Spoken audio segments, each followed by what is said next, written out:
जिजाऊंचा शोभा झाला. ज्याला श्री बहीण म्हणून कळाली तो मुक्त आईचा ज्ञानदेव झाला. ज्याला श्री बहीण म्हणून कळाली तो मुक्त आईचा ज्ञानदेव झाला. प्रत्येक महान व्यक्तीच्या जीवनात आणि यशात स्त्रियांचा मोठा सिंहाचा वाटा असतो. म्हणून स्त्री शक्तीला माझा सलाम. तर अशा या स्त्री शिक्षणाचा पाया रचविणाऱ्या भारताच्या पहिल्या महिला शिक्षिका क्रांतिज्योती सावित्रीबाई फुले स्त्री शिक्षणाच्या कार्यामुळे स्त्री आज प्रत्येक क्षेत्रात कार्यरत आहे. अशा या क्रांतिज्योतींच्या जीवनावर आपल्या विद्यालयातील इयत्ता 6वी व 7वीचे एकूण सहभागी विद्यार्थी मुले 6, मुली 12. नाटिकेचे नाव आहे सावित्रीबाई फुले. नमस्कार मित्रांनो, माझे नाव स्नेहा बगारे. माझे नाव मानसिका फुले. पंडित जवाहरलाल नेहरू विद्यालय पाटणे येथील विद्यार्थिनी आज आपल्या समोर सादर करीत आहे क्रांतिज्योती सावित्रीबाई फुले यांच्या जीवनातील एक प्रसंग. प्रस्तुत नाटिके स्त्री शिक्षणाची सुरुवात कशी हे आपण बघणार आहोत.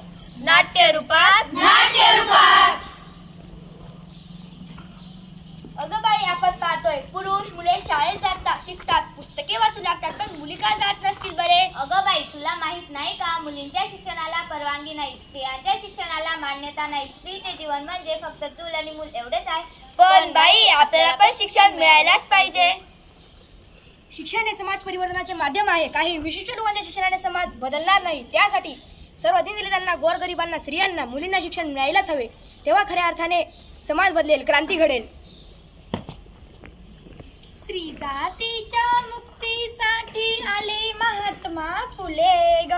स्त्री जातीच्या मुक्तीसाठी आले महात्मा फुले ग.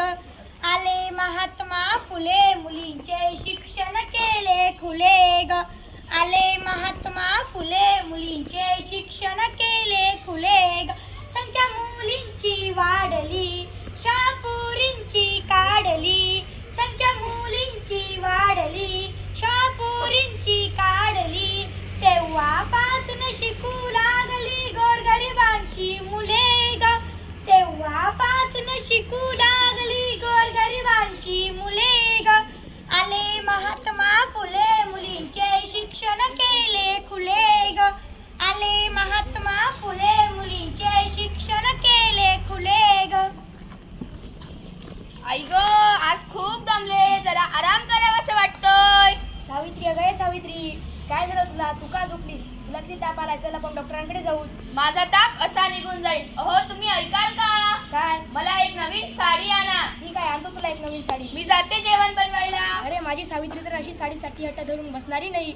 मला पाहावंच लागेल तिच्या तापाचं कारण. मला शाळेत जावं लागेल, मुली वाट बघत असतील. सावित्री आली. अगं आलीस का लोकांच्या पोरी बिघडवायला? चल निघ इथून. हे घे शेण.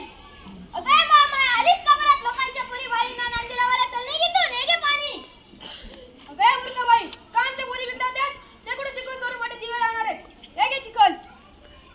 अरे दिसली काळी मांजर, कुठली तू? आल्या किती मोठी शिकली का लोकांच्या सोसायटीची वाट लावायला? काय करणार त्या पोरी शिकून? चूल आणि मुलं सामान हे घेतो बघ.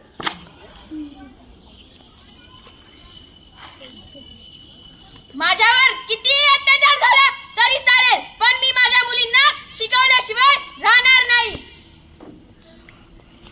बाई आल्या. नमस्कार बाई. बाई, तुमच्या अंगावर एवढं रक्त कसं? बाई, तुमच्या अंगावर शेण कोणी टाकले? बाई, तुमच्या अंगावर पाणी कोणी टाकले? बाई, तुमच्या अंगावर कोण थुंकले? बाई, हे सगळं कसं झालं? अगं थांबा, मी 2 मिनिटात साडी बदलून आले. हे ऐकाय तापाचं कारण. हे ऐकाय तापाचं कारण. हे ऐकाय तापाचं कारण. माझ्या मुलींना अभ्यास करून खूप मोठे व्हा. एक स्त्री शिकली तर सारं कुटुंब शिक्षित होतं. फक्त चूल आणि मूल न करता खूप शिक्षण घ्या. म्हणतात ना, ज्ञानाचा दिवा घरोघरी लावा. नारी नारी मत